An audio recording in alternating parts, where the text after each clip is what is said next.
Okay, so I'm Maxine Gillway, and this is Lisa Hanson, and we're here to talk about an ecological approach to teacher development that we're working with at the Centre for Academic Language and Development at the University of Bristol. Okay, click. No. So why ecological? What do we mean by an ecological approach? Well, let's have a look at. Let's have a look at some pictures to start with. I think ecological to me implies layers. We're not going to be talking about ecological systems theory here, although I'm going to talk a little bit about theory before handing over to Lisa to talk about the practical stuff. But my recent sort of framework I've been working within is critical realism. So I'm looking at the critical realist layers of reality. They talk about a stratified laminate, 3 layers: the real, which are the underlying mechanisms and causal, generative mechanisms, causal factors that sort of impact on the actual, which is the events, and then the empirical is our experience of the events, if you like. And for me, the key layer, the most powerful layer, if you like, is the real, for critical realist, which is often the invisible layer. And I say often, if you look at that picture of the tree there to the left, that's to my left. Well, anyway, the tree that looks slightly unusual because you can see its roots, which is not normally the case. And I would argue that's not normally the case with beliefs either. Even our own beliefs are sometimes invisible, unconscious to us. So let's take a look here.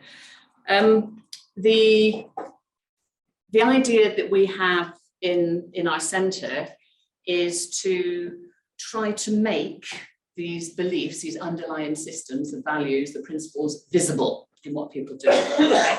I don't know about you, when you see sometimes a tree that's been toppled in a gale, I'm often surprised by the shallowness of the root system. And one of the things that we are also trying to do in our centre is to overcome this shallow rooting, deepen the roots, if you like, by making the theories visible. This has become one of my pet things because being a TEEP portfolio assessor and doing recruitment interviews, you often come across people who can talk the activities, but are less comfortable with the underlying, the values, the principles, the theories that are based on. In the session I was just in, Matthew Ellman talked about routine experts who just do the same thing again and again, sort of 1 year, 20 times over, and the adaptive experts, I think he called them, who can take things and adapt them to the environment, if you like. And those other pictures there are the idea of the environment and the impact that this has on the beliefs, because both beliefs and context are these real things that causally interact with each other. At Bristol, we hope that we've got an environment that is more like the bottom row of pictures rather than the top 2. So a place where beliefs can flourish, putting on new growth, as in the pine tree there. No matter what stage of your career you're at, no matter how much experience you have or qualifications you have, but also with a helping hand from us where necessary. Not an environment where somebody grows, as in top right there, despite the environment. Okay, so we have to put things to enable this growth. Or, as many of us have gone through in the sort of middle, the trees there, these were once flourishing trees whose environment changed. In this case, it's the sea came in, turned it into a salt marsh, and the trees died. So this idea of enabling and inclining our staff to take part in the development that we put forward, that Lisa will be outlining for you later. Now, the other sort of characteristic of an ecosystem is that the boundaries are permeable. Lindsay was talking about that earlier this morning. And we very much encourage, you'll see it in one of the later slides, this communication across boundaries, whether it's centre to centre, like we're doing here today, or discipline to discipline in our IFP programme, for example, or our centre to the rest of the university. This collaboration across boundaries, brokering those boundary encounters, I think is what Lindsay's citation was, isn't it? I bet I'm right here. I think is very important. It's part of our mission to put a lot of collaboration in our approach to development. So what's my main message here then? I guess the key message for me is that we are focusing on the invisible bits. Yeah, we're helping people make the invisible visible, become aware of it themselves and in others, and become aware of their context and their environments, both equally real, equally impactful, and they interact with each other in different ways. So when we're looking at CPD, which is what we're talking about from our own sessional programme or approach here, we have to start, I believe, and work on that level, the underlying level, the beliefs, the values, the theories, not just the visible bits, not just the practice. I've got a nice quote from Roy Basker, who is a critical realist, who has this depth ontology concept, who says that this underlying layer may be possessed, unexercised, exercised, unactualized, and actualized, undetective, or unperceived. So we're not even aware sometimes of why we're behaving in a certain way, how our beliefs are impacting. So if we've got to focus on beliefs, we need to understand a little bit more about them. So beliefs are a subset, if you like, of teacher cognition. And here's a definition by Simon Borg, who's done a lot in sort of English language teaching on beliefs. I'll let you just read that.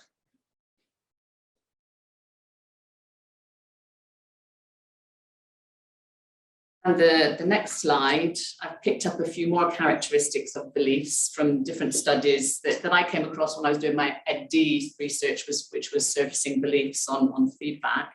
So several of them are in feedback studies, but they are a strong influence on teacher behaviour, filter through which new phenomena are interpreted, instrumental in defining tasks and decision making. So these sort of visible bits. But they are often unconscious, as I said, and because of that, sometimes resistant to change. And this is a key to our presentation today. We're saying that our underlying beliefs are probably going to be the same, whether we're in an EAP teaching context or in an EAP CPD session.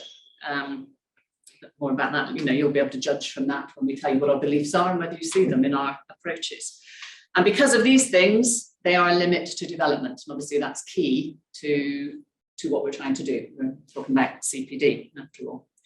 And a lot of the earlier research, when people were looking at beliefs, they were looking at the dislocation between the belief, the espoused belief and the enacted belief.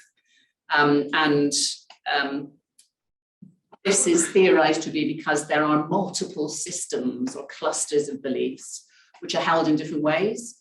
Simon Phipps and Simon Borg back in 2009 did some interesting work looking at how beliefs are held, whether they're a core belief or a peripheral belief, and how specific the belief is as to how it interacts with the practice and the context. But these systems are dynamic, so resistant to change, but dynamic. Change happens, but slowly. Okay. Situated, so depending on your environment or context. Emergent, so in line with social constructivist views of education there. We have to remember that the teacher beliefs are not the only beliefs that are in play in the classroom, whether that's the training session or the teaching classroom. So some key factors to consider there on beliefs. When we are surfacing beliefs with our staff, we've done lots of, over the years, various times, we sit them down and say, okay, can you articulate for me your 4-word pedagogy? This is something I picked up on Twitter several years ago, and it's people just saying, okay, what is your 4-word pedagogy? Can you put your teaching philosophy into 4 simple words? We do it with TEEP participants on our TEEP courses. We do it in interviews sometimes. Mine there, for many years, has been help others help themselves. And Lisa's is let go, create opportunities. We'll let go and create opportunity for you to think of yours later at the end of the session. Don't get distracted yet. But when we're doing this with our teachers, we get them to link their beliefs to the centre principles, that says, so our environment, our context.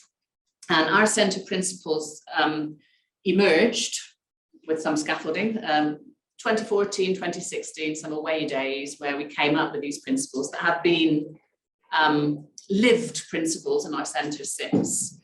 But 2 years ago, we came back to them, and these on our website are all links to Padlets, and we sort of explored our common understanding, our shared understanding of these principles 2 years ago, and we sort of focus on one each year. This year it's transferability, and every year we asked staff to feedback in a survey, among other things, about how we're doing in terms of putting our principles into practice. So this, if you like, is contextual, but it's also underlying the context, if you like. And another part that we need to share with you initially, which underlies our context, is our vision, which was articulated a little bit later than the principles, just pre-COVID, I think about 2018. I'll let you read that.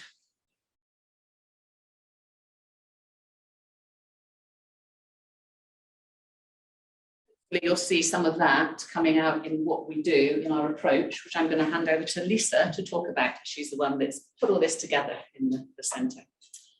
Okay, so we're now going to sort of look at outlining the way in which our underlying beliefs and values have defined our approach to CPD at the centre, and also the culture of CPD that we're created at the centre.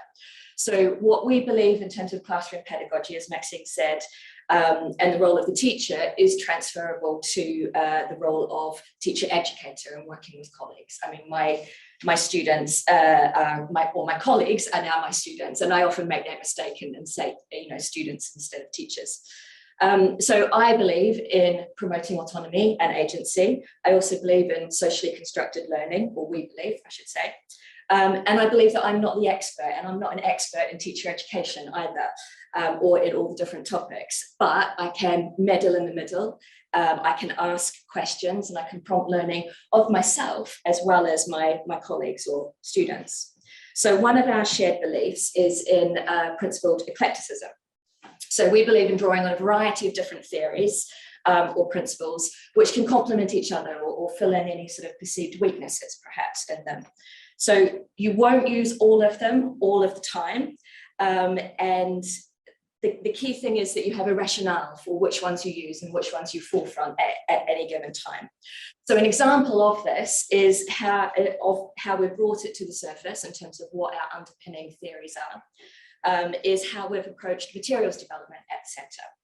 And the resource that goes along with that on the CPD SharePoint site. So we're using screenshots here from our CPD SharePoint site. So you can see that it covers some of the different things, they're not all theories, but the different things that underpin our materials writing, but also our delivery of materials. So, they're two sides of the same thing, really. We don't expect everyone to use all of these all the time. Some people have particular interests in one thing and will go and develop that further. They might facilitate sessions around it. They might develop a centre SIG, special interest group, as well as developing it in material for provisions or their classroom practice and sharing it. So, and that's the end of the page. So in terms of principled eclecticism on our CPD program, we don't dictate which theories people should use. in line with our centre principles for autonomy and development, we provide a choice. And as long as they can, as long as you can transparently explain the rationale for that, then that's aligns with our approach. So we have a belief in principled eclecticism, autonomy and transparency. We also value self-regulated learning, social constructivism, and differentiated instruction. So we try and provide a lot of choice, and that choice comes through different theories that you might want to focus on, but also the different modes of our CPD program and the different interactions that people can have, as well as different periods of time where certain things happen. So we also have a variety of strands to our program, which people can choose to engage with at different levels. So we have a materials development strand, but it's also, as I said, a delivery. So that's sort of become the catch-all for everything that doesn't fit into the other different strands. We have teaching with technology, assessment and feedback, scholarship, or research and publications is another name for it. We have an accreditation strand, we have a wellbeing strand, and we have a learning leadership strand. So we do have facilitators for each of these strands. However, anyone can contribute to running a session or a series of sessions, and anyone can suggest topics as well. So on top of that, we also have special interest groups, which are autonomous and collaborative. So anyone can propose a SIG at the centre, and there's no limit to how many an individual can join. If there isn't enough interest for a SIG, then it might start as or just remain as a scholarship circle instead. So there's lots of opportunities for the SIGs to overlap and complement each other, and for collaboration to happen, and for that to then feed into the development of not only the SIG, but the individuals, centre provisions and programs, as well as the centre as a whole. So although, as Maxine said, we're talking about our internal CPD program, we do, just as a little side note, we do obviously encourage people to engage with external to the centre CPD opportunities. So whether that's within the university on those different things, or whether it's outside the university in terms of coming to a professional organisation, conference or workshop, presenting at it, or engaging with formal courses. And we provide funding and time for those different things as well. So I've been calling it a program, but I don't really like using that term. It's not really a CPD program, because it implies it's a little bit more top down than what I hope it is. However, with all of these different strands, the puzzle is, how do you show and explain that there is coherence there, rather than different people doing different things on different topics that interest them. So the puzzle is, how to develop an approach and present it as a coherent thing or a coherent organism, but without it seeming 100% top down. So the coherence comes from those underlying beliefs and values. So therefore, you have to make those explicit. You have to bring those to the surface. So that's part of how we create coherence. And hopefully by sharing the beliefs and values, then people can see it in the program, in what we offer, if they're looking for it. Another part of being explicit is to be explicit with them about how it's been created and how it's been set up and how they can engage with it all. And then the final part is explaining to them how all these various strands and the content of it actually draw on a needs analysis. So they can see that everything here is drawing together various branches that have come from them. So in terms of our approach to CPD, we changed our timing. So instead of starting a new CPD year, which might have a couple of focus points, Maxine mentioned transferability as our focus. So instead of running from academic year to academic year, we run it from January to December now. So we're specifically saying to our pre-sessional tutors, you are part of the centre, part of our CPD across the year. They have access to our SharePoint site throughout the year, not just when they are with us on the summer pre-sessional. And we also did this so it can cover two academic years in terms of 2 cohorts, so people can see things, how they work across different cohorts, because that's a huge variability sometimes. And and also to give us time to actually do a needs analysis in the autumn term. So our approach starts with a needs analysis, which we draw on certain things that happen in that autumn term. So we draw on data from peer observations that we do. We don't do formal top-down observations anymore unless they are new to the centre. So we're hopefully encouraging that communication across boundaries. So we have EAP tutors and subject tutors, maths, law, politics, other things, observing each other. They're observing, hopefully, ideally, a cycle, so that they're observing the materials that they write, and then they're observing them being delivered, so they're observing the teaching, and then they're observing the feedback that might come from that. So ideally that's all linked, but it doesn't have to be. They can do observations on those different things if they're not linked.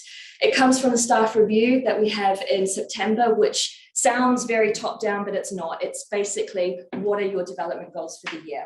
That includes encouraging them to complete a wellness action plan. So what are your wellbeing goals for the year as well? And then also we draw on data, like individual suggestions, program evaluations, what the centre's projects are going to be for the year. So we try and build the CPD program around individuals, and then certain other things happen throughout the year as well. So we try and build it around individual needs as well as centre needs to hopefully show them that we're creating opportunities for agency and autonomy and self-directed learning.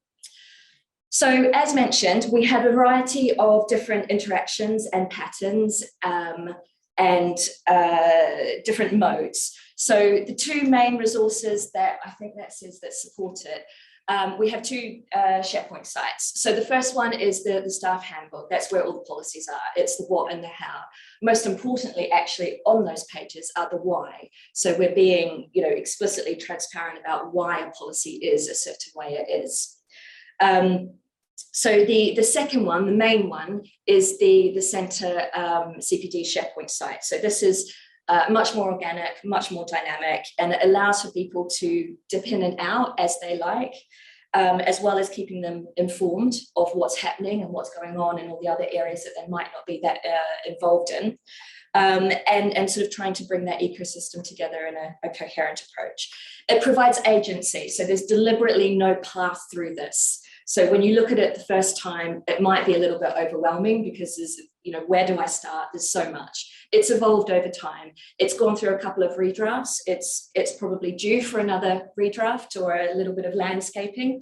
But what we say to people is just choose something that interests you, start there, and then organically just move your way through it. But key is move yourself out of it as well. So we have different pages here which encourage people to move out back into live sessions or doing their own research or other collaborative opportunities. So I'm just going to quickly show you a couple of pages. I'm aware that you won't be able to see this, but hopefully you can see it in the recording afterwards if you're interested. So this is a page that we've deliberately entitled Opportunities to Collaborate. And again, here we're providing people choice with how they want to collaborate as well as when.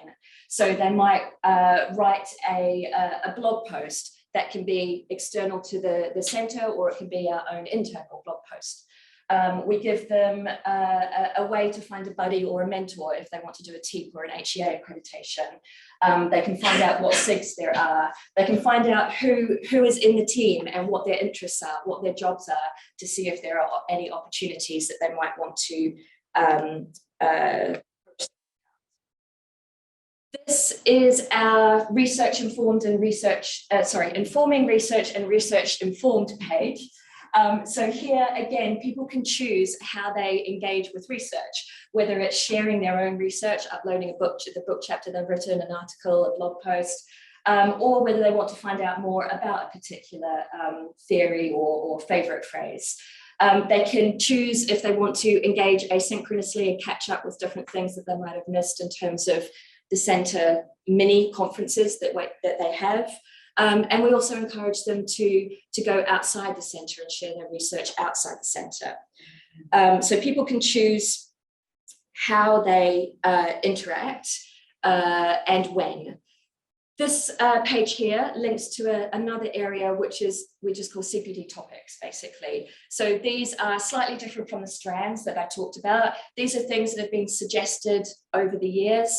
They are from people's personal interests, but it also provides a way back to some of the different strands. So behind these pages, there are recordings of videos. Maybe there's a link to the SIG, the centre SIG, or an external SIG as well. So hopefully it provides another way in to different areas on the site, but also provides a way out again. That's the key thing. So we have all of these different options and choice. And this is why I come back in, because I insisted on putting in another slide of trees. So Lisa has laid out the wonderful fruit here, but as you all know, sometimes we don't even notice the tree, let alone the fruit. And what we have to think about is how accessible that fruit is, all these CPD goodies, you know, and how accessible are they? So for example, those dates there, how would you get up to those dates? I've seen, you know, I used to live in the Emirates, and so they have some wonderful contraptions to drag yourself up the tree, or do you use a ladder? Oranges, I used to live in Seville, you could get them when you're on your bike quite easily. But so basically we have to enable and incline. And I think that is what Lisa's going to focus in on next. So there is autonomy, but it's not anarchy. So it's not everyone doing their own thing running wild. There is coherence, which comes from the underlying shared beliefs. And as we've mentioned, we give people lots of choice. We give them lots of autonomy to do their own thing and to work in small groups, but we also try and bring people together as a centre in terms of time as well as focus. So this year we've started a new initiative called Individual and Centre Development Weeks. And the one top-down thing is we say, please don't take annual leave in these 2 weeks, because it's a time when we know everyone is around. They're not teaching. Hopefully they're not doing too much marking, but they know that basically people are there. So it's a time when everyone is present. We're focused as a centre on development, but there is still choice in that week. There might be 1 or 2 centre sessions, but then people know that they can go and have a meeting with their SIG or their mentor. So they know that people are there and can, you know, you can put a meeting into an otherwise really busy calendar. So part of this links back to the puzzle about, you know, providing coherence.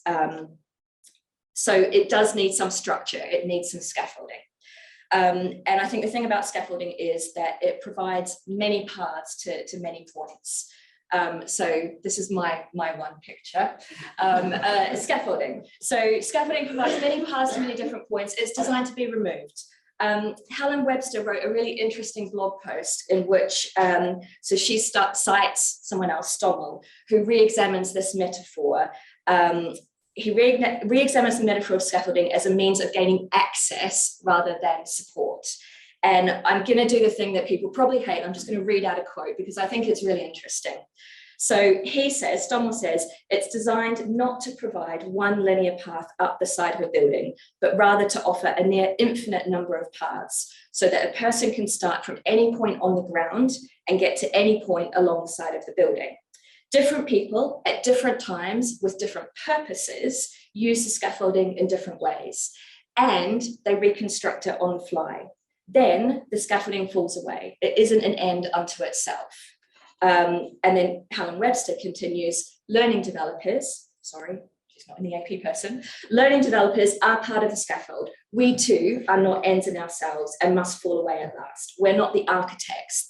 The aim is not to get students to the top of that scaffold, it's to enable them to continue the work of construction. And it's their building, not ours. And this, you know, she's talking about students. We've said our colleagues are our students. So this is where the transferability comes in. And she also quotes Stommel again, who talks about scaffolding with students, not for students. So scaffolding provides many paths to many different points, and it's designed to be removed or reconstructed. So the different things that we have put in place, so we are scaffolding with our colleagues, with our teachers, are here on this slide. sorry, I just got a little bit distracted there. So we give them lots of choice in terms of the support and the scaffolding. We have the CPD hub with all the resources. We have time. So we give them actually 30% of their workload is connected to development. Whether that's working on a centre project, we see that as development, or whether that is actual, doing a formal course or, facilitating a session. The support comes, so the scaffolding is based on a needs analysis. It's based on what they need. We give financial support. We have quite a generous budget to fund certain activities. And we try and be as inclusive as possible in terms of the timing and the mode. And we have SIGs as well. So I think I've covered everything there. So we are now going to move on to... Well, back to my forward pedagogy. Oh, no, we're not. Okay, this is... Whoops, we forgot about this slide. Okay, so we anticipated a question of, oh, that's great, but how does everyone feel about it? You won't be able to see this, but basically it shows that they do value what we're doing. So so this one is, which principle has been a focus for your own practice over the last year? The blue here is development. So that's a good sign for us that they know they've been focusing on development.